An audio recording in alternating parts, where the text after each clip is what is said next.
really go into completely new things. It's sort of I evolve slowly and kind of hang on to old vestiges too, and I'll show that today.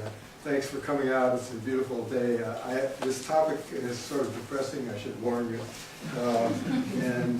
but the world is troubled, and so I think it's better that we confront the problems and try to make it less trouble, and that's what the aim of the work we do is hoping to do. So, you see the title, I'll elaborate on that at length. So a related problem to this is why do good people in their governments fail to act against genocide, mass atrocities, and other large-scale human and environmental catastrophes such as may result from nuclear war or climate change. And the problem, the overall problem that I worry about is, and some of the conclusions that I come to, is that we are incoherent in our valuation of human life. We value individual lives greatly, but these lives lose their value when they become part of a larger crisis.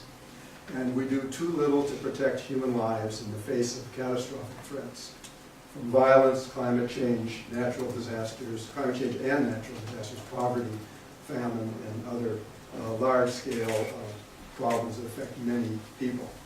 So where I'm going in this talk, I'll describe 3 psychological obstacles to protecting lives in the face of catastrophic threat.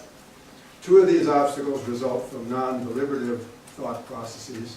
The third is from biased deliberation. And these form the basis of what I call the arithmetic of compassion.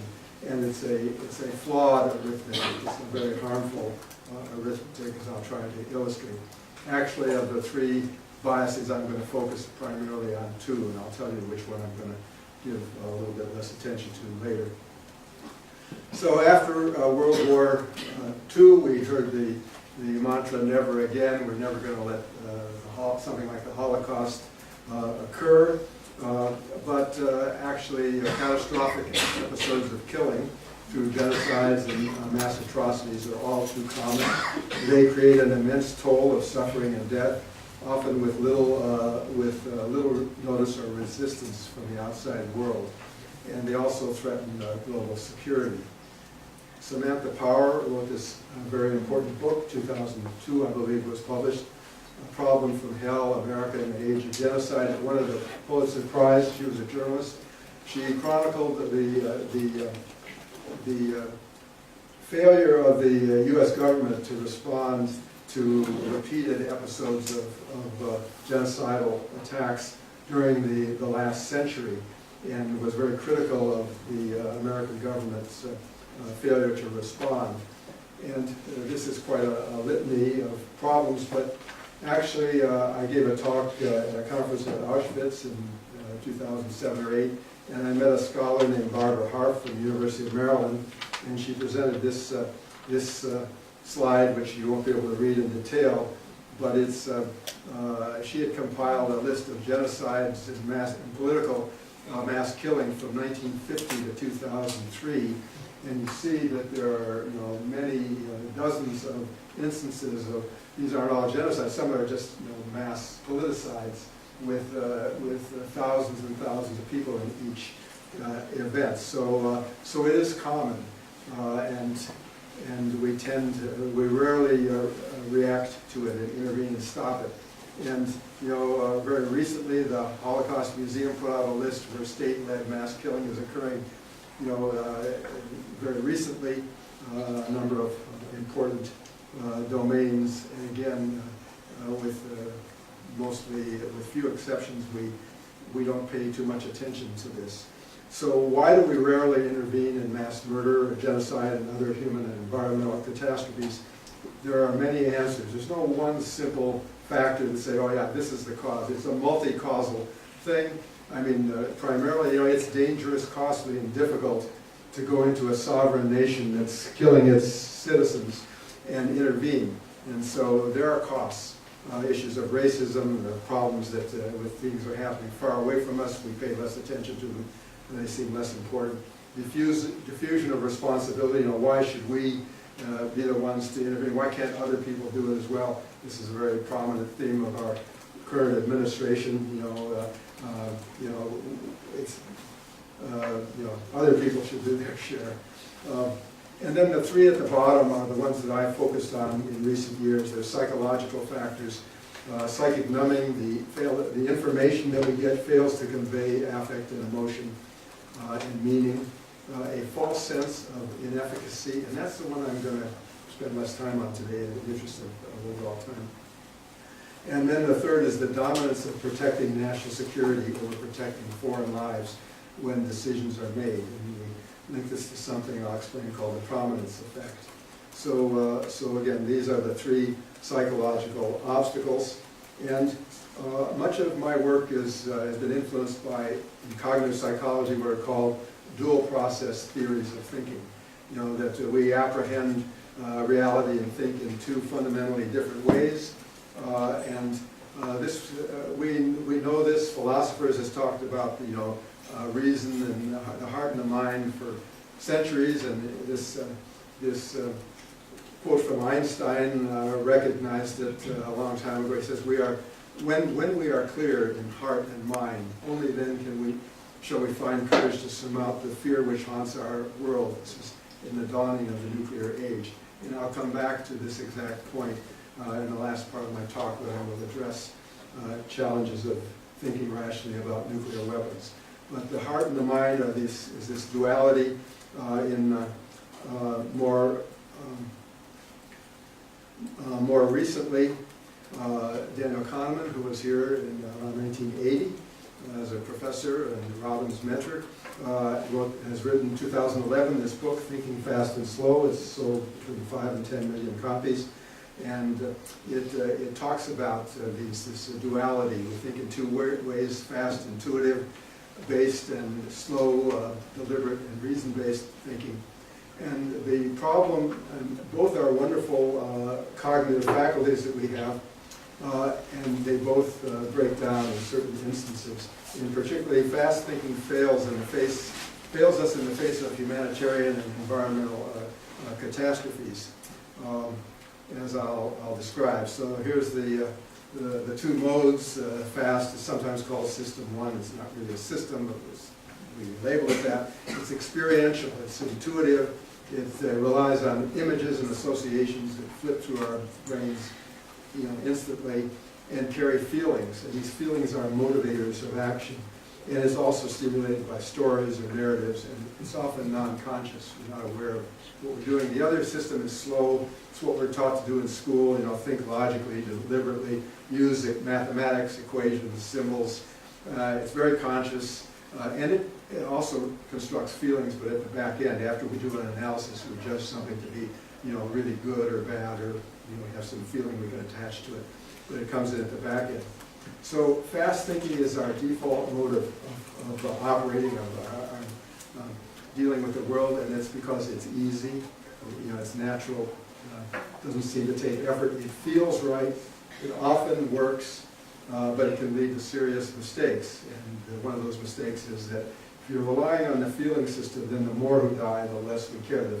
And that's because of this concept that it actually comes from a Polish poet named Zbigniew Herbert, where he used this phrase, the arithmetic of compassion. And basically, the way we address it is a recognition that the feeling system can't count.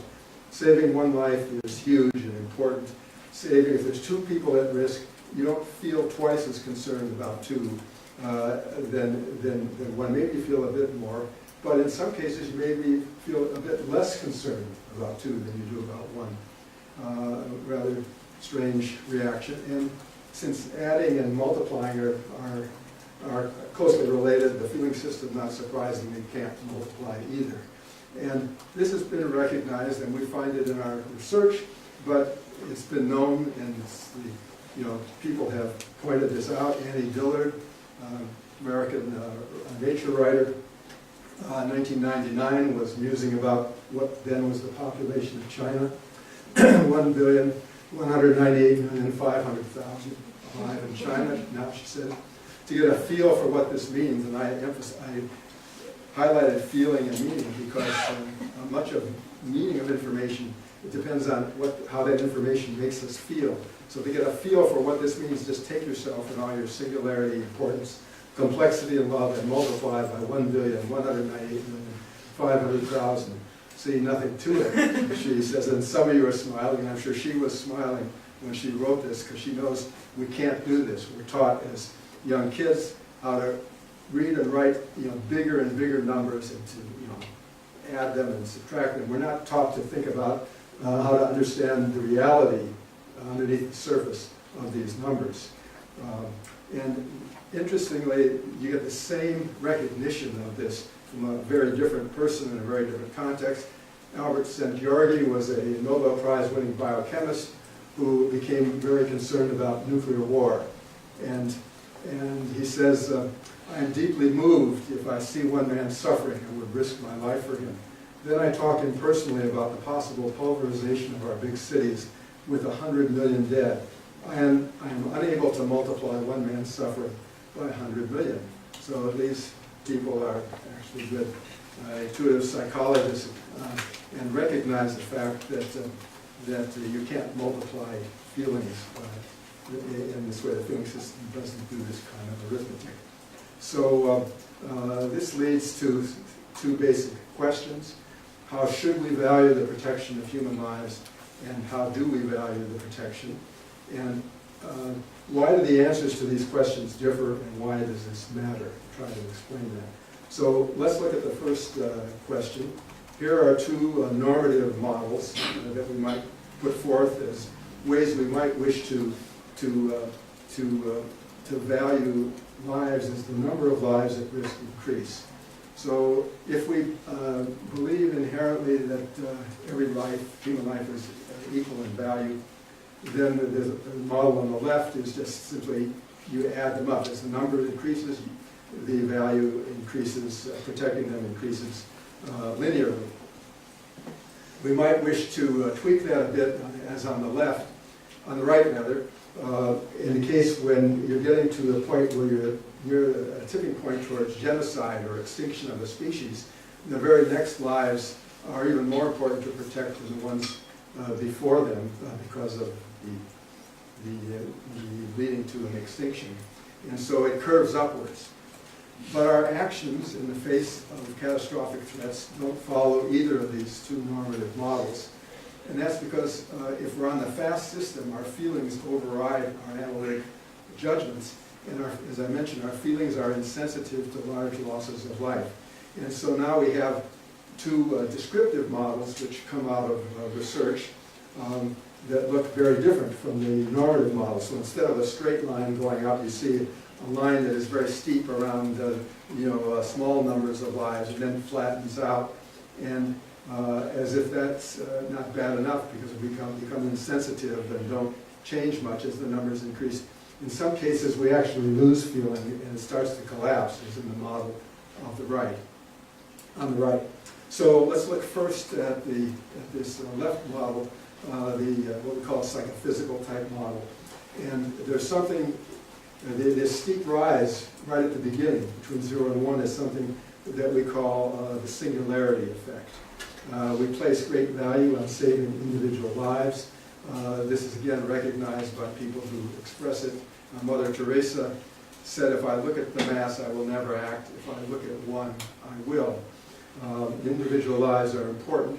And I collect material from our local newspaper that demonstrate the time and again where individuals will do heroic things to rescue someone in need in their vicinity. So in this picture, the man on the left, his truck went into the pond behind him, and the guy on the right saw it. He was driving by in a truck. He left his vehicle, jumped in the water, and rescued this person at some risk to himself. It happens all the time. Individual lives are important, and we'll endanger our own lives to rescue them. Now, in this next case, there's not a single life, but there were like a group of people that sort of appeared almost as one. You probably remember the cave rescue of the boys in Thailand. It was news all over the world for several weeks, and an immense amount of effort and money was spent to rescue these young men. So again, they had identities, and you know, it's a small number, and we cared a lot about rescuing them. It doesn't have to even be people that the singularity effect takes place. Here's another story from our paper of an elk that went through thin ice in the Oregon Cascades, and these guys around must have been ice fishing. They saw this, they went into the freezing water and pulled the elk out of the water. It was a single elk, its life was important, and they rescued it. Another remarkable example is this dog. There was a ship that was, they had engine trouble off the coast of Hawaii. They got all the people off the ship, and then they let the boat drift, and they lost track of it. And then they realized it was this dog on the boat. And so they had to find the boat. And according to this story, it cost $300,000. The rescue mission of the dog cost $300,000. So individual lives, human or other, are very important to us. Now, opposite this singularity effect is psychic numbing, very dramatically illustrated by Rwanda in 1994, where the UN commander there was tipped off that this genocide was going to happen. He called for help to his UN boss, Kofi Annan, who said, no, you're just an observer there, you don't have authority to intervene with your troops and stop it. He then went to the Clinton administration and Madeleine Albright. They told him the same thing. So he just stood and kind of witnessed this atrocities. 800,000 people approximately murdered in 100 days. And the world let it happen, just the opposite of this singularity. So in a sense, we've long known about the difficulties of dealing with statistics. Stalin said, this is probably not Stalin, it was attributed to him, one man's death is a tragedy, a million deaths is a statistic. And we find in research that indeed statistics of atrocities don't move us to act. So the Syrian war broke out in 2011. The government started to brutally attack rebel citizens. And in February of 2012, they were crying for help. As this clipping from CNN Online shows, as the death toll grows in Syria, so the desperate pleas for help. What's the world waiting for? Asked one Syrian woman while holed up in a makeshift bomb shelter with her 6 sons, for us to die of hunger and fear. This was in February 2012. The cries for help were going out. What happened after that point? There's an arrow in this next graph pointing to February of 2012. And you see that the death toll rolls steadily by September of 2015, there was about 250,000 statistical fatalities in the Syrian conflict. And then something dramatic happened, which most of you probably are aware of. This photograph appeared, a little boy trying to flee to the shores of Turkey with their family in a boat that capsized, and the boy drowned and was washed up on the shore. And it was front page news all over the world. It had an impact. And we measured the impact. We did a study on this. And one simple way to measure the impact was to look at the searches on Google under the search terms refugees in Syria before and after this picture emerged. And you see here that you see the spike due to the arrival of this photograph. So the statistics of 250,000 deaths didn't lead to people being interested in refugees or Syria, but the photograph did. And then you see it kind of over time is starting to reduce. One of my colleagues in this study is from Sweden. Sweden took in 150,000 Syrian refugees in 2015. Rather remarkable commitment by a country that had only about 8 or 9 million people. And then they started to collect money. They needed to collect money to help care for these 150,000. They created a fund with the Swedish Red Cross to get donations to help them. And that fund was going along at about $8,000 a day until the photograph came out. And then you see the spike. The day after the photograph came out, it went from $8,000 to $430,000. And then it took it like took a few months to dampen down again to where it was before. So you see there was an impact that the statistics of 250,000 deaths, people were sleeping through that, and then the photograph woke them up and energized them. They had an emotional impact. They wanted to do something where there was something they could do, like donating to the Red Cross. People did that big time, but then I think individuals ran out of things to do. It was a serious, complex situation. Governments were struggling to figure out what to do with it. People didn't know what to do with it about it either. And then a year later, basically little had changed. The window of opportunity had closed, and these photographs can do only so much. And then I've got a few clippings that just says the same thing. Syrian refugee children have lost all hope. Young Syrians living in Lebanon are attempting suicide in even greater numbers. They started attacking Aleppo. An image of an injured child goes viral, but the fighting continues unabated. It had a short life, and people and governments didn't know exactly what to do, and so everything went back to normal. Aleppo was another hellish attack on citizenry that happened after that. So the lesson here is that visual experience, imagery in the form of experience is more powerful than numbers.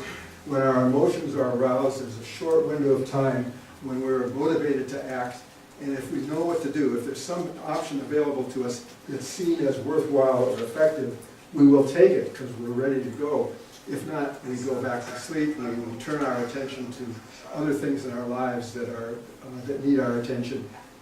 Why make yourself miserable, focusing on this horrible situation that you feel you can't do anything about? So you have a window of opportunity to act, and you need to have something to do.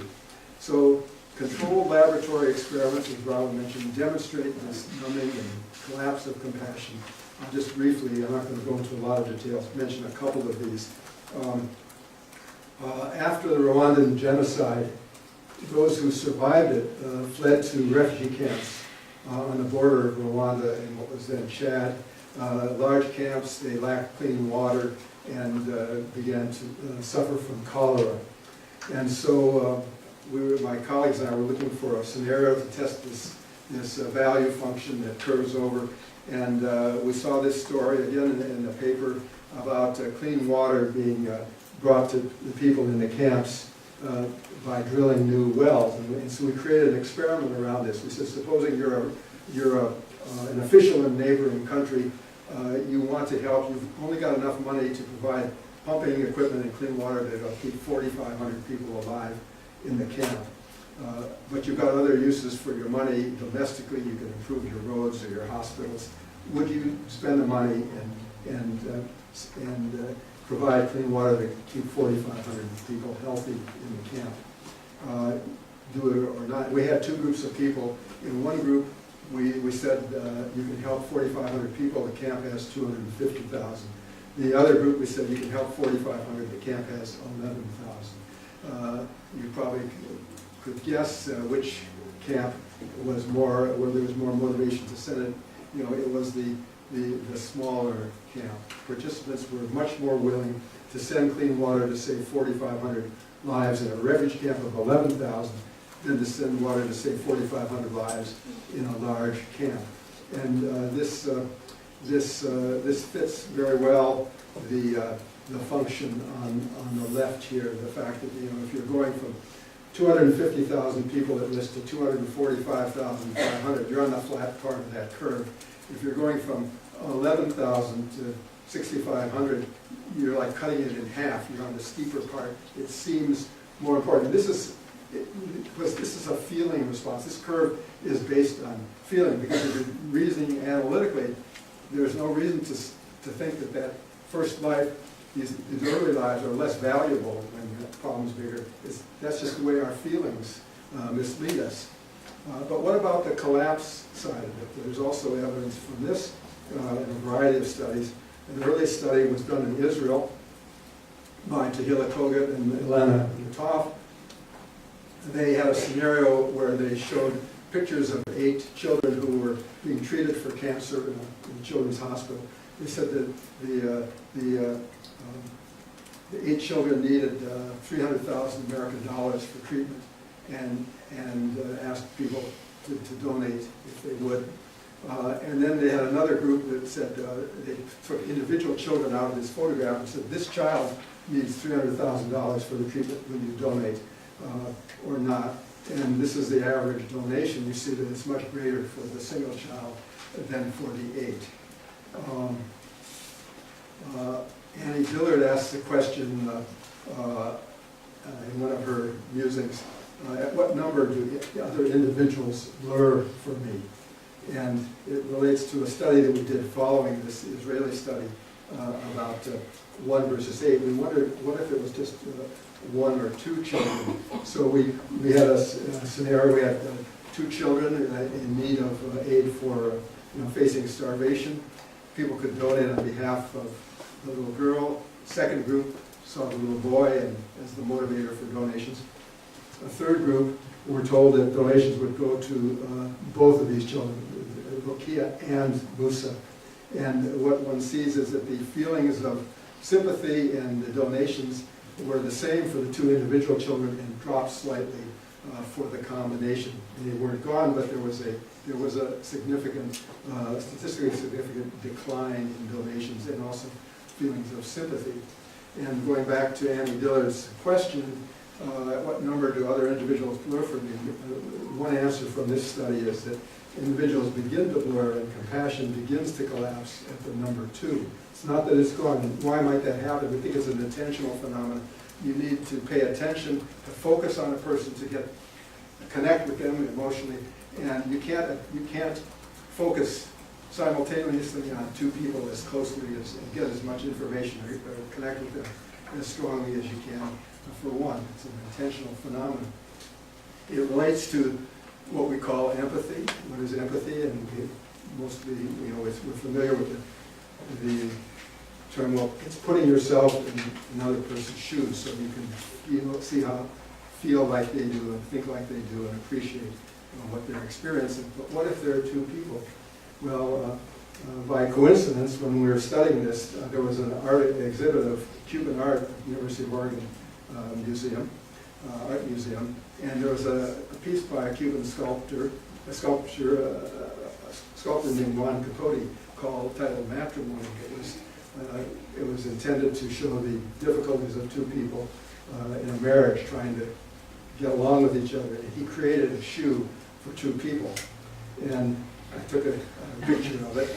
It's a very awkward-looking device, just as it would be quite awkward to try to wear a shoe for 2 people. The human mind finds it awkward to try to empathize with 2 or more people at once when it's thinking fast.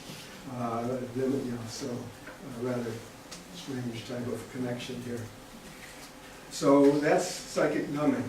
The other problem is pseudo-inefficacy, the fact that we get demotivated from doing what we can do if attention is called to the fact that there's things we can't do. It doesn't feel as good to help this child if you realize there are other children you're not helping. And then you don't help the child if you can.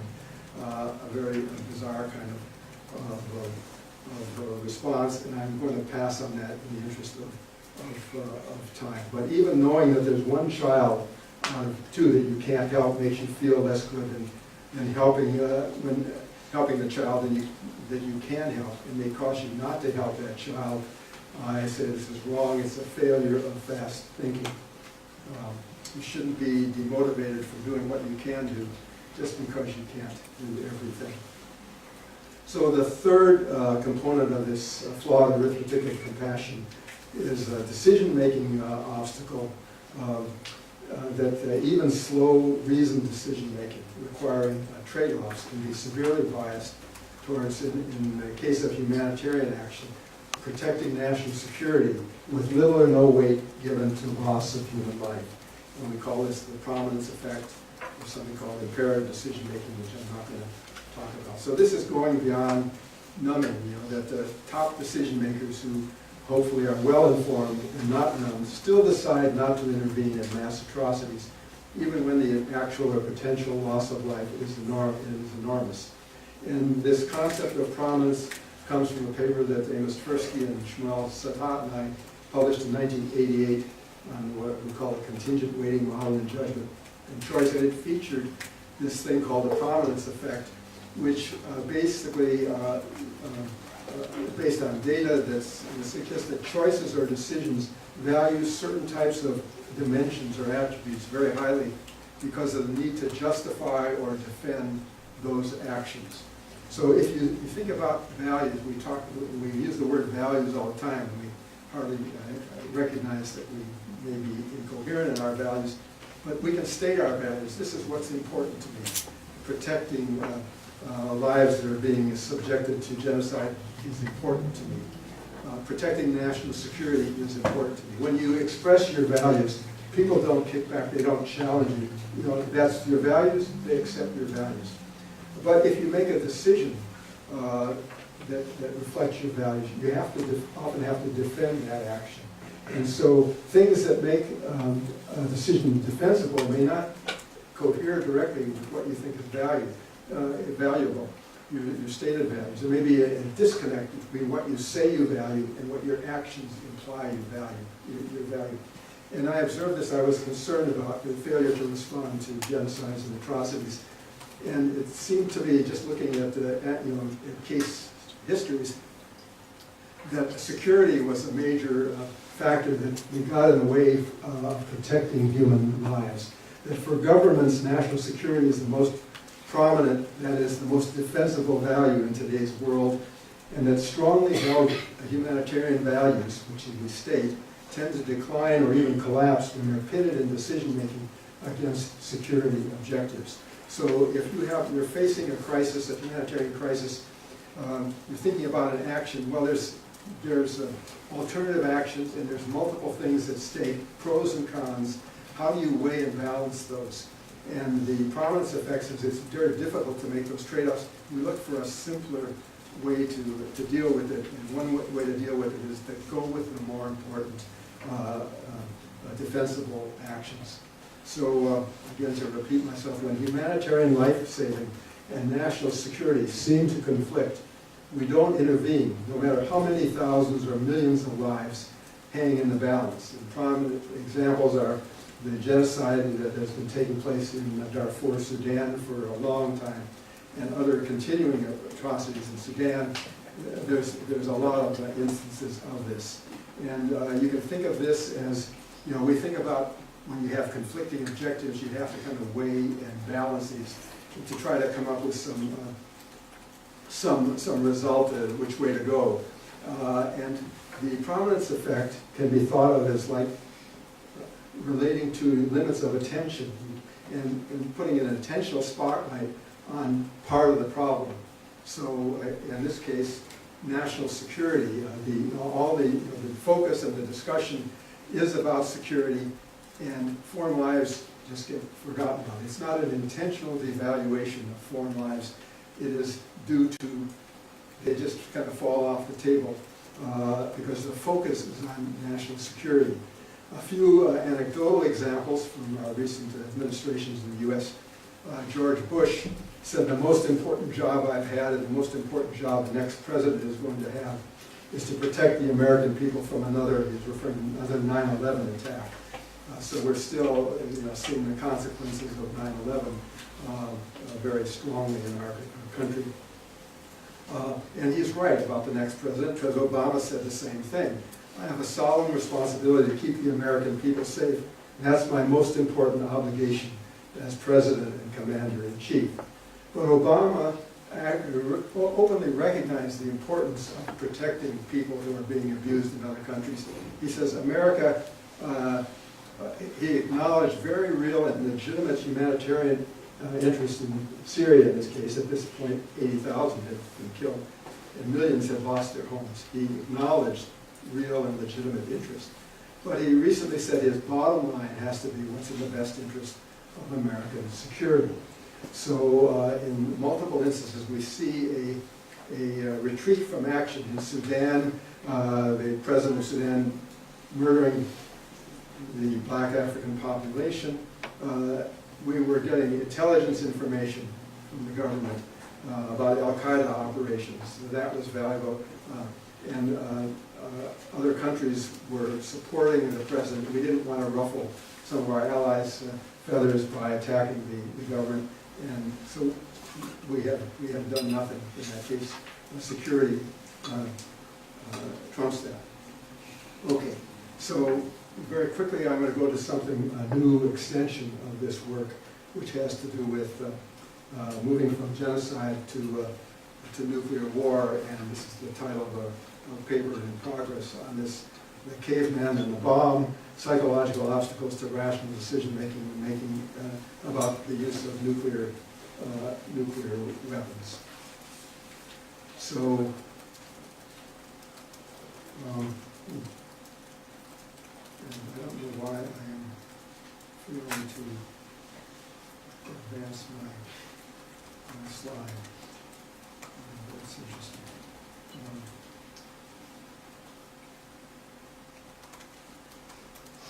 So this is a newer, I'm wondering, is there a techie person who can try to figure out why I can't advance the slide? Maybe the computer's fatigued. Okay, that's good. Let's see if it'll go back and forth. Thank you very much. Okay. So for 2 decades, I've studied these psychological mechanisms that lead to inaction in the face of genocide. That's what I'm talking about, is turning your back and not acting because security overrides humanity.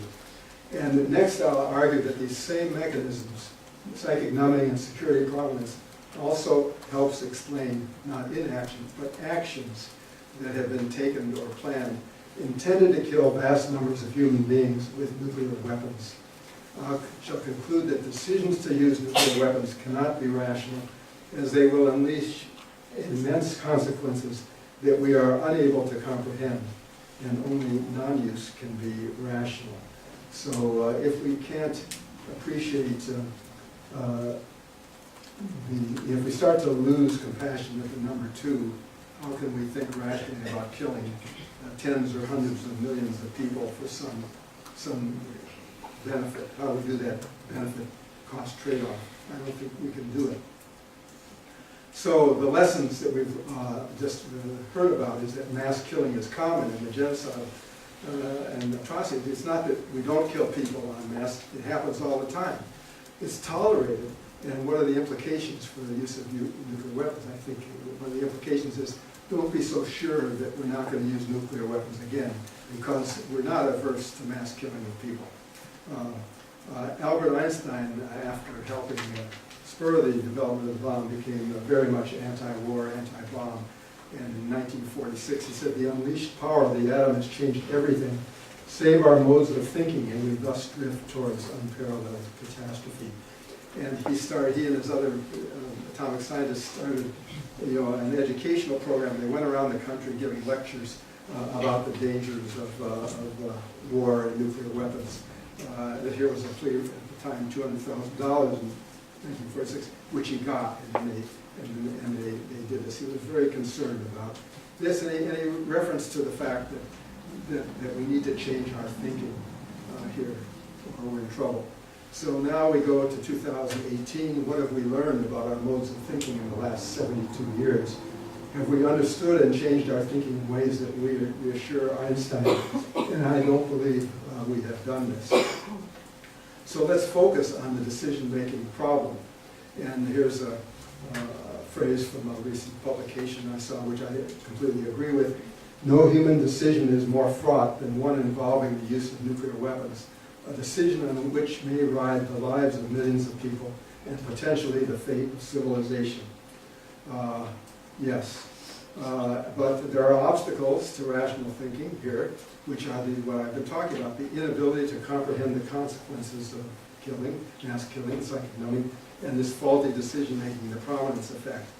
So And there's yet another factor that's going on in this commission of action as opposed to omission. And that is, in some cases, we not only do our minds numb us inadvertently because of the limitations, sometimes we intentionally numb ourselves by dehumanizing the victims, or psychic numbing and compassion collapse inadvertently lead to deficient feelings regarding life losses of life because of these cognitive and emotional limitations. But tribalism, dehumanization, victim blaming deliberately allow mass killing to be perpetrated without challenge from normal feelings. So we have seen over and over again that these mechanisms are used not only by perpetrators to initiate genocide, but it's also been done in warfare. This kind of us against them mentality, where we say, the lives of the others are not as valuable, or we view them as insects or vermin, and therefore it makes it easier to attack them, to kill them. So in World War II, when the U.S. government viewed Japan as an enemy, all Japanese people were considered to be enemy. And even those who were U.S. citizens were forcibly relocated to isolation detention camps in the U.S.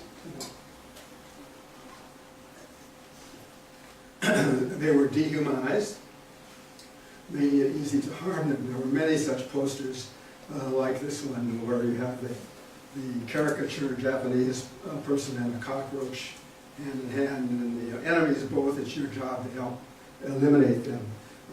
So this opens the door to attack, as we did in 1945 and other.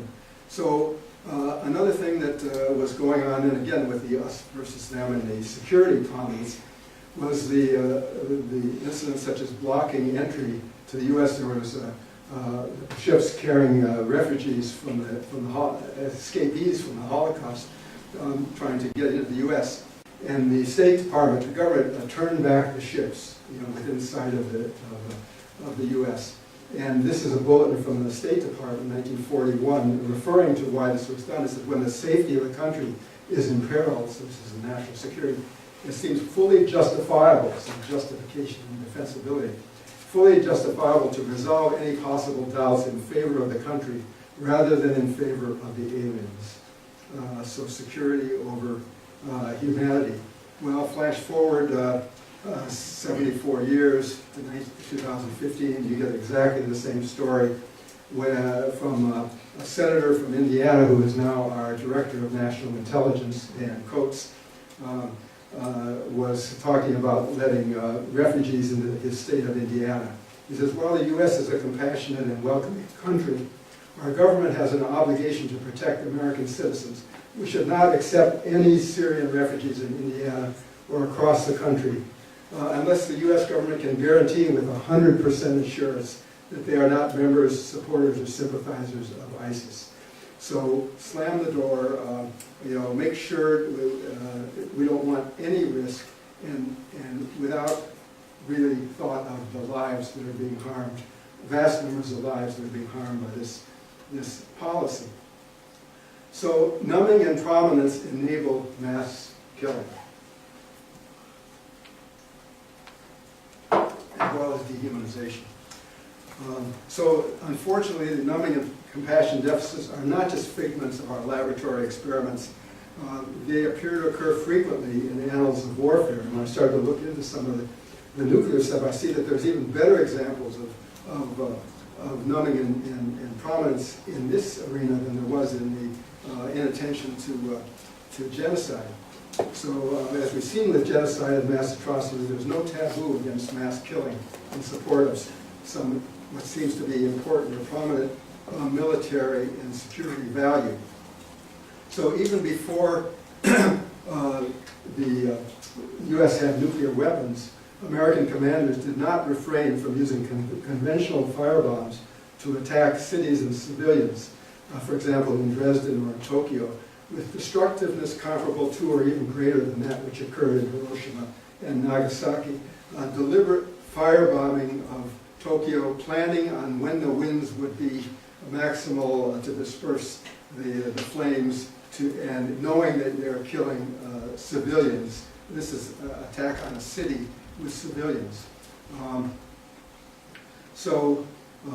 There's a remarkable book that came out in the last year by Dan Ellsberg. Has anyone read this book, Doomsday Machine? One, Ellsberg is famous for the Pentagon Papers. His field is decision-making economics. He has a PhD in decision-making from Harvard, but he got deterred. He went to work for Rand Corporation. He was so bright they put him in intelligence. They sent him to Vietnam to verify why our presence in Vietnam was winning the war. He went there. He was appalled by what he saw, and he came back. And what he saw was completely contrary to what the American government was telling the people about how successful we were in Vietnam. And he wrote a memo about it, how bad it was going. He gave it to Henry Kissinger, who trashed it, and he was very upset. And so he then had access to these government papers which were showing the problems were being withheld from the public, and he released those as the Pentagon Papers, and he was sentenced to life imprisonment by Richard Nixon, who called him the most dangerous man in America. But his sentence was overturned on a technical problem, and by that time Nixon was in big trouble, and they never retried him again. So he's quite a courageous person. He even brought his son, 14-year-old son, in to help him copy these papers on these old photocopiers, both because he needed the help and because he wanted to get his son, bring his son into doing something courageous, even at risk.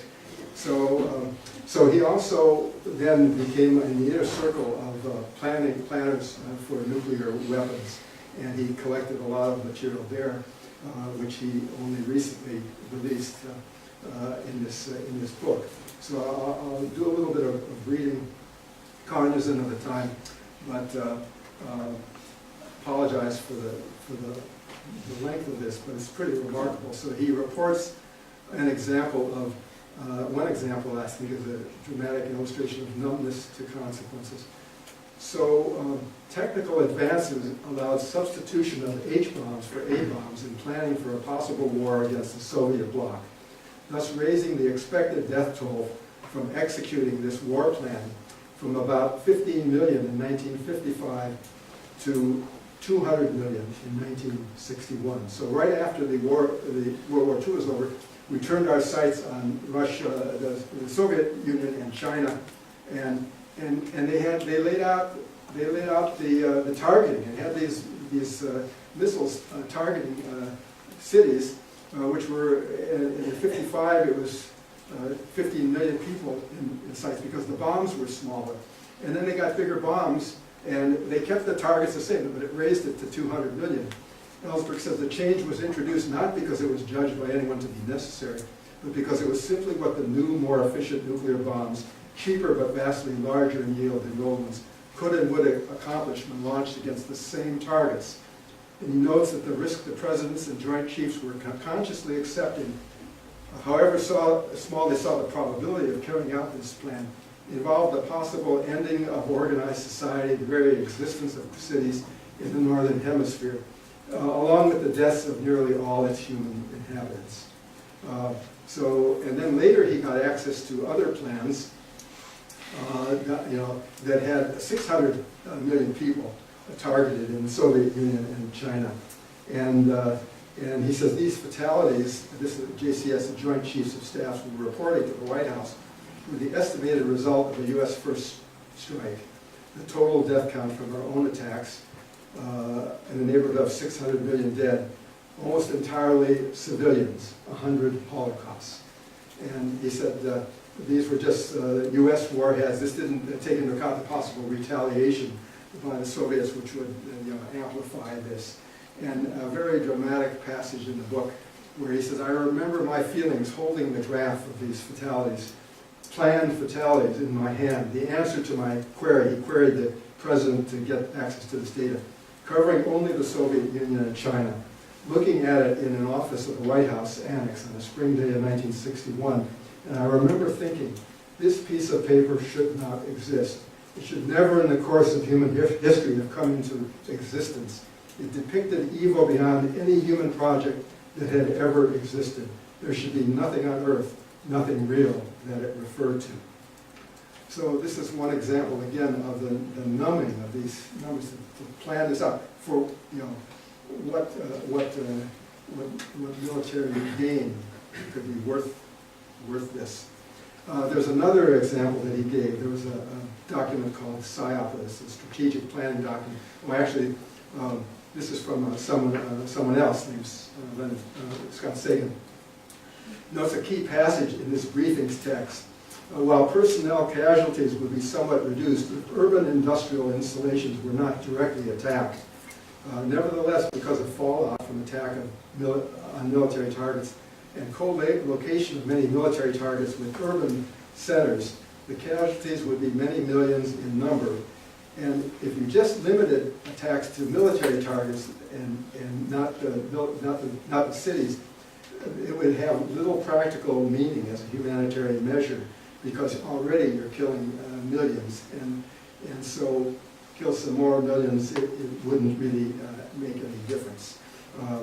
So this is horrible, and then there's a question of how would public opinion be with regard to the constraint on using weapons, and it may not be a constraint, at least in the U.S., in the use of weapons in wartime. There was a study just a couple of years ago, last year, by Scott Sagan and Ben Valentino out of Stanford, called, where they did a simulation, a survey, in which they had created a hypothetical scenario about war, a future war with Iran, that land war that was jeopardizing the lives of 20,000 Americans. And they asked people, would you support an American's decision to use a nuclear weapon that would kill 2 million Iranians in order to protect 20,000 American troops? Would you support it? And they found that 60% of the American population said they would support the use of the weapons for this. So they demonstrate that, contrary to any nuclear taboo thesis, a clear majority of Americans would approve of this, using weapons against the civilian population of a non-nuclear armed adversary to save 20,000. So again, we see the precariousness and the threat here. We have this well-known bluster by Trump not too long ago about totally destroying North Korea, a country of 25 million people. He certainly didn't, who knows what he was thinking. It raised the question of, keeping the button away from this one guy, and it raises the more serious question, what's the nuclear chain of command? How many people are involved in overseeing the decision that can start from the president? And in 1981, a lawyer named Roger Fisher made a proposal which I think brings home the incoherence between the singular importance of protecting individual lives and the acceptability of mass killing. He proposed that the secret code that the president needs to initiate a nuclear attack be implanted near the heart of a person whose life would have to be sacrificed in order to begin the process of killing millions. Well, of course, we wouldn't do that. That would be, unthinkable to kill a person to get this code. So it shows how bizarre our thinking is on this, incoherent. So to conclude, I think Einstein was right about the need to change our modes of thinking. Have we progressed enough in 82 years to avoid unparalleled catastrophe? If not, how should nuclear policy and strategies change to accommodate the severely bounded rationality that I've described, and the added challenge? And there's another challenge of social media, which I'm not going to go into now, which further can, inflame passions. So that's basically the story. I think it's naive to think that we're not going to use these weapons in the future, that there's some taboo that will block us. And And what reason is there to believe that we are now in some new enlightenment age where we will no longer behave this way? I'm not that optimistic. So what are a few of the implications? Well, certainly to slow down the decision process, try to bring other decision makers in there for use, to kind of, so one person can't launch these on their own will. And also, the third bullet is particularly important. In this most important decision, would you think that the decision maker would be trained about how to do this? To my knowledge, there is not training of our president in how to think about the trade-offs involved between some military objective and killing vast numbers of people. And in fact, the former chairman of the Joint Chiefs of the Strategic Air Command wrote about how they do a lot of military war games and exercises to train lower levels of command on how to deal with these crises, but they don't involve the president. Why don't they involve the president? He said it would be highly undesirable to have the president participate personally in the presidential decisions made in these exercises and war games, because it might tend to provide an adversary with insights into what he or she might actually do in a crisis. So how bizarre is that, and the most important decision any human would have to make, that when you're practicing all the execution part of the decision, you don't practice the decision to launch or not. That seems really insane to me. So I think starting with these experiments and about thinking, fast and slow thinking, and what we found about numbing and these other decision flaws, it raises questions about whether we can actually, we have created devices, these weapons whose consequences we cannot comprehend. Even with slow thinking, the reality of killing 100 million people, what it would do to our civilization. So how can we make a rational decision about what to trade against this when we can't understand the consequences? I think the ultimate implication is in the bottom is that we have to work towards elimination of nuclear weapons. It's not going to happen overnight or easily, but how can we begin to further reduce the arsenal, put other controls on it, so an individual like Trump acting out of passion can't suddenly issue an order to fire at North Korea and this sort of thing.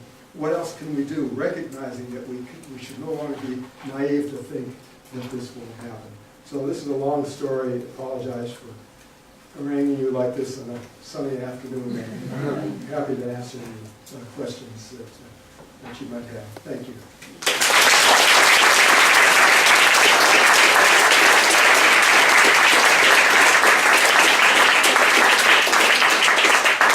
Paul actually does like questions, so I would encourage you, particularly the students here, please do ask questions starting here.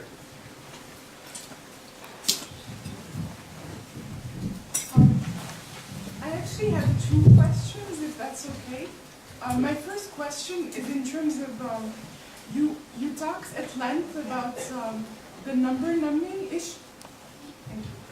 So you talked at length about the number numbing factor, and very briefly at the end about dehumanization. I don't know if it's because I come from, I'm from North Africa and a developing country, but I feel like there's sometimes the bias that people have towards their own community or towards, plays a bigger factor than this number numbing factor that you mentioned. I don't know if there's any research that looks into how these two factors interact, and like say many people from one's own community as opposed to one person from another community. That's my first question. I'm going to limit you to just the one. There's so many people here, just one question per person. Okay, well, that's a good question. There are some experiments that look at what's called in-group, out-group. Is numbing greater when the numbers of people are part of your own culture or your own community. I don't think the results are clear, or there's not a precise calibration like that. But I think that it's easy, that numbing, it works in concert with the fact that if it's people from somewhere else, or it exacerbates the numbing. But we see numbing even in our own community, in our own backyards, with people in our communities. We see large, at least in the United States, we have massive problems with homelessness and other aspects of poverty, or inadequate medical care, where we get the statistics of the people in our backyards who are not getting adequate shelter or medical care. They're people sort of like us, although we can distance ourselves in some way, and we still are numb to that. So I think that that the different cultures or distance exacerbates numbing, but it's there even in situations closer to us. But of course, then you can always put a barrier. Even people who in our community might be out on the streets, we can sometimes think it's sort of blaming the victim. Well, if they only worked harder and they could pick themselves up, and they wouldn't be in this situation. So there's a tendency to try to make ourselves continue to be able to feel moral when we don't help these people by saying, well, it's their fault, again, it's the blaming of the victim. So it's a very complicated interaction of many factors. The numbing interacts with other factors. It's not the only factor, but it can be amplified by other factors. Thank you so much for speaking today. I was just wondering, I know you say you didn't want to speak to the effects of social media, but I know, for example, that it has been said that if platforms such as CNN existed when the Holocaust was happening, it wouldn't have gone on for as long as it had. And so today, these atrocities are still happening, and yet we do have platforms such as CNN, and even bigger ones such as social media. And in some cases, like the photos, the individual photos you've shown, they've been quite effective, but in other cases, it's only exacerbated opinion. So I was wondering if you could speak a little bit to how social media has helped it and how social media has hurt it. I warned you about these students. Well, social media, we're in the midst of a information revolution. How we create and disseminate information is changing rapidly. We've got the traditional sources, kind of dying out. We have much more communication, mass communication by social media. Much of it with an angry tone, which is another element. But I think social media has the potential to bring us closer to people, who are being abused in some way, to connect us. It can be used that way. The Holocaust Museum has a room where you can go in there and you can talk to someone in Syria who's in dire, and you connect one-on-one with that person and their family. So I think that's a very, very, very good thing there. On the other hand, we get overwhelmed with information. And just as numbers the numbers themselves, big numbers are numbing, so are repeated exposures to pictures or other things. We can't continually to react as though we do when it's fresh. So just like you see a powerful movie, if you may be satisfied seeing it one time. If you went to see this movie the second time, it might not have the same impact. We don't keep going back and back. We just don't do it anymore. So in multiple images, well, like the little boy on the beach in Syria, that was one image, but there are tens of thousands, maybe hundreds of thousands of photographs coming out of Syria before and after that photograph. That one stood out for reasons which would be interesting to kind of discuss. Why did that one photo stand out among thousands?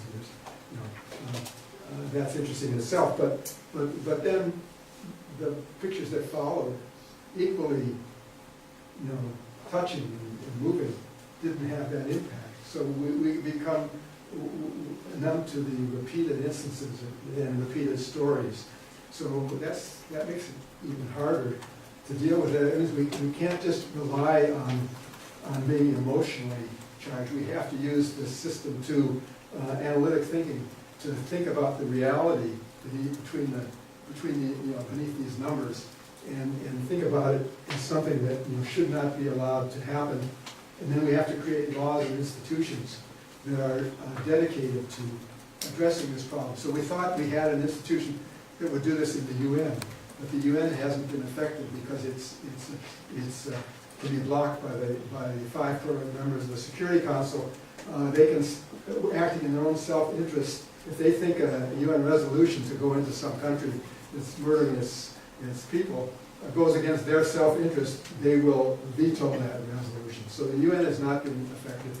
Genocide Convention has not been effective because it's easy to wiggle out, and the definition of genocide is a little bit squishy, and so you can say, well, this isn't really genocide, therefore even though we're a signature to the convention, we don't have to act, and so forth. The responsibility to protect, which came out of Canada, gets away from the genocide definition, but it still hasn't been embraced by many countries, because many countries don't want to be pre-committed to having to act in a situation that may threaten their self-interest within the security. So it's a very complicated thing with social media. And then social media may make the nuclear problem even worse, because now you have one-on-one communication that bypasses diplomatic channels that tend to be kind of checks and balances and slow down the process. It speeds up the process. It's more likely to be responding to feelings rather than reason. And in ways we don't know, though, that it's likely that whatever the risk from nuclear war is, it can be exacerbated if by the disinformation and also the one-on-one communication from social media. Yeah, back. Hi, I want to thank you for Hi, thanks so much for being here and giving that illuminating and disturbing information. I wanted to pick up on something that you mentioned about the dog and how people have empathy for individuals, whether they're human or others, because that made me think of the billions of animals that are slaughtered in our meat production system every year. And they are not human, but their suffering is completely ignored. And I'm wondering if you have any thoughts on that issue. Well, I've heard it said that if animals could talk, we'd all be vegetarians. We don't. I think there's a numbing or not a sensitivity to that. As we learn more about how animals feel pain or fear, they're coming a little bit closer to being seen in the way we look at humans. Maybe that will change somewhat. So I don't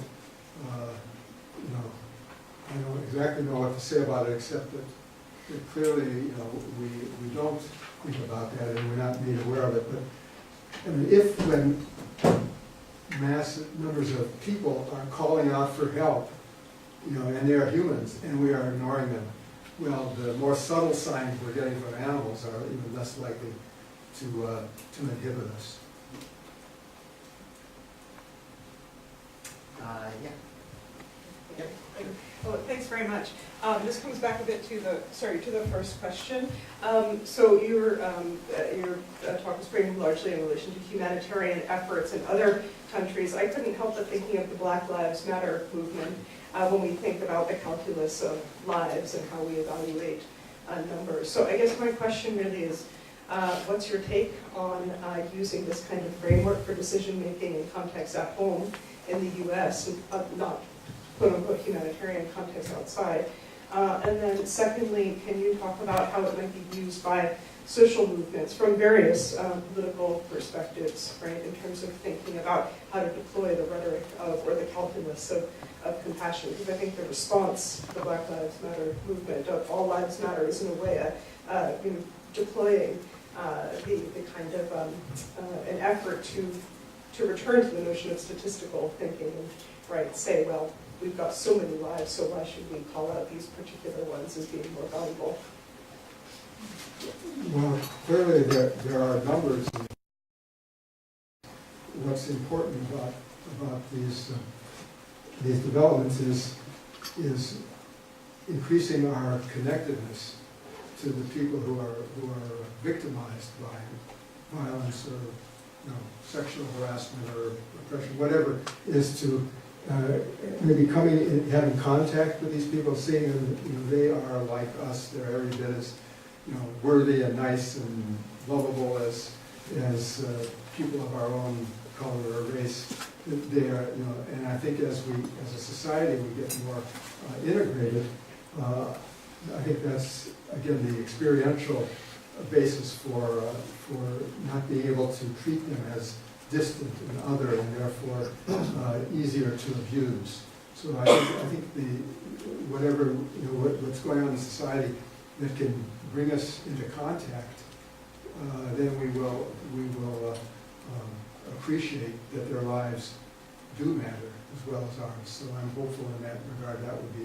That's the way to do it. There's some efforts in Israel to try to get Israeli and Palestinian children to go to the same school, and there's one school that's doing this, and the kids bond with each other, and they have a whole different perspective on the other. They don't know than if they hadn't had that contact.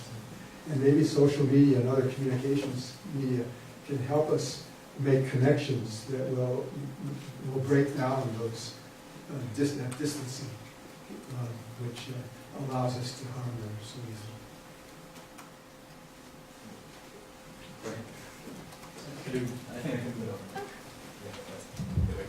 Thanks, Paul, for your very insightful presentation. I have a question about the prominence effect that you spoke about earlier on, and I'm curious to hear your thoughts as to whether you've seen anything else or any other themes emerge in prominence other than security prominence, which you spoke about.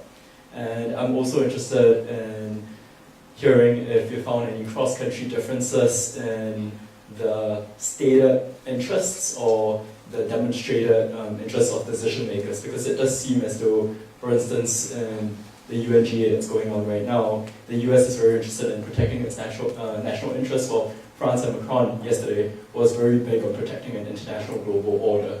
So I wanted to hear your thoughts about how you can incorporate that into your theory. Right, so the prominence effect has not been intensively studied, even though we first reported it in 1988, and there's a lot of citations to it. There's not a lot of empirical analysis of it. It's starting to pick up now. But I think there are clearly other, so the question that is raised is, what makes an objective or an attribute prominent? And I picked on national security in this context, but in other contexts there are probably other attributes that make the decision, an option, stand out in very powerful ways. And I think if we go to climate change, I've been arguing that there we have a conflict between doing things which are more beneficial to the environment at some cost to us, in order to not contribute to the changing climate. And there I think that the comforts and conveniences we get from using high amounts of energy are prominent over the protection of the planet for future generations, or even reduction of consequences that seem distant and diffuse to us. So there I think there are the prominent attributes are kind of self-serving comforts and conveniences, which we are loath to give up. We have to be going to be pressured a lot to quit flying in planes and driving in cars and doing all these things. So that's an aspect of prominence. And I think that there are other elements, but it remains to be determined through research what makes an attribute so powerful that people are reluctant to give up any of that for other benefits. And that's an open question. And certainly it won't only be security. I was saying to Paul, as we were talking earlier today, I was at a meeting earlier this week about forest management in British Columbia, and climate change was one of the big issues. but there were clearly two groups at this meeting. These were top-level decision makers in DC. And one was saying, well, we need to have a lot fewer trees per hectare because there's just too much fuel, so when you get a burn, it releases tons of smoke and tons of carbon. It's really bad, so we have to do a lot of thinning and reduce the number of trees. Another side in the same meeting was saying, well, no, we need more trees, because the more trees we have, the more it helps with carbon sequestration, and we get all these extra credits for it, so let's just plant more trees. So, and these two groups of serious decision makers were both stressing a single prominent attribute. And I think part of what the trick will be over the next years is how do you get these two sides to actually say, well, it's not a one-dimensional situation, but there are multiple attributes. So over and over and over again, I think you see this prominence effect. And I completely agree with Paul that in the context he's talking about, national security plays a larger role than I think that it deserves to play. And saving lives plays a lesser role than I think it deserves to play. Okay, maybe one or two more comments. This woman here and the gentleman on the side. And then we'll give Paul a rest. He's started today at 9 a.m. So we kept him busy. Thank you so much for your presentation. I wanted to know your thoughts on issues such as the Palestine and in Jerusalem, where there are half a dozen casualties every few months.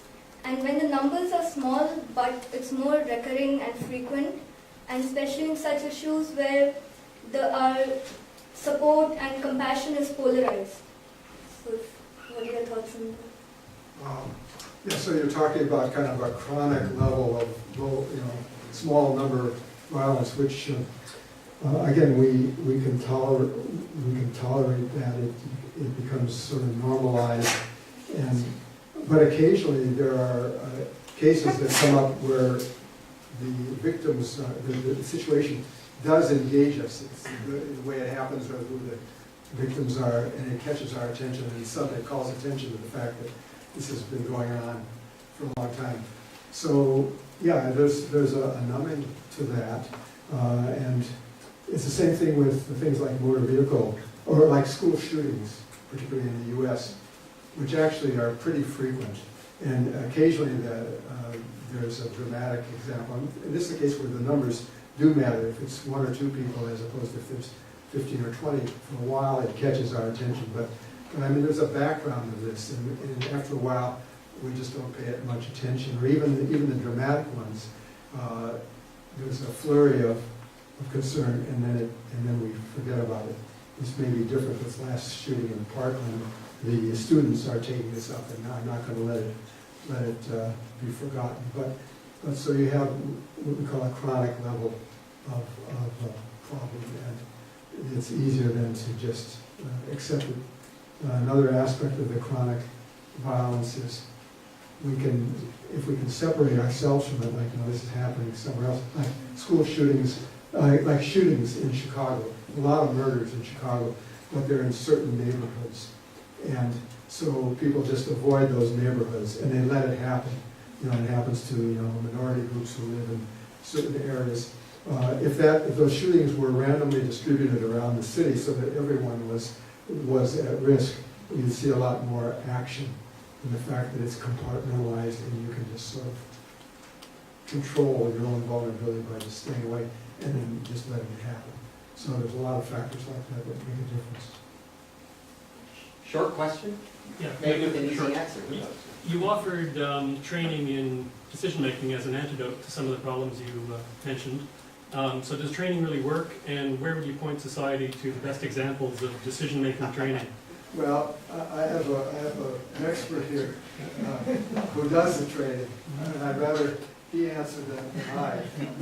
I could give an answer, but we have a much more qualified person, Robin, who does this. Thank you. Well, most of what I learned about decision-making came from you, but I think there is empirical proof that training in decision-making does help, and in particular, addressing things such as the prominence effect that we were talking about. That there are decision-making aids you can teach people, and they then actually do use that help them to go from thinking of a single attribute, single objective problem, to seeing multiple objectives.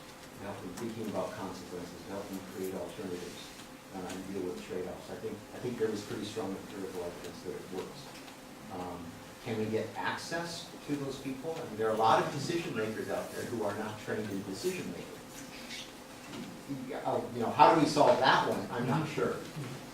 But I do think, a number of people here are students in this program. They will be taking classes which hopefully will help them learn about decision making and then go out in the world and change it. I'm guessing in 20 years it would be a much better world. Let me call attention to this website, compassion.org. If what I've said is of interest, this is a website designed to kind of bring awareness of the sorts of things I've been talking about to a wider group. I think the first step in dealing with these issues is to becoming aware of how they affect us individually and to make others aware, the strange ways that our minds deceive us into acting in ways that we might find violate our values. It also gives examples of how one can take action in various ways if you want to do something, and it gives a lot of information about this. So we welcome any comments and suggestions as to how to improve the site, because we think the main thing starts with becoming aware of the strange ways our minds work. And if you go to the decisionresearch.org website, the group that Paul heads in Eugene, you can find a lot of Paul's papers, and you can do some reading on things that Paul has written. So that's decisionresearch.org. Thank you, Paul, very much.